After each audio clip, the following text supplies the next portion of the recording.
Құрметті Айдана апай, менің сыныптастарым жаңа жылы мерекесі құтты болсын. Денсаулық, бақыт тілеймін. Ата-аналарыңыз аман болсын. Айдана апай, тәрбиелеген, оқытқан оқушыларыңыздың биіктен көріне берсін. Жұмысыңыз табысты, жемісті болсын. Еліміз аман болсын.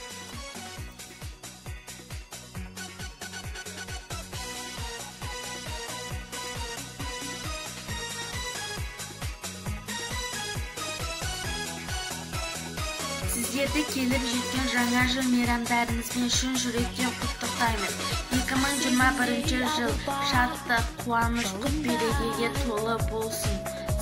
2021 жылда ырыстарыңыз көп болып, табыстан табысқа жете беріңіздер. Отбасыларыңызға зор денсаулық, көтеріп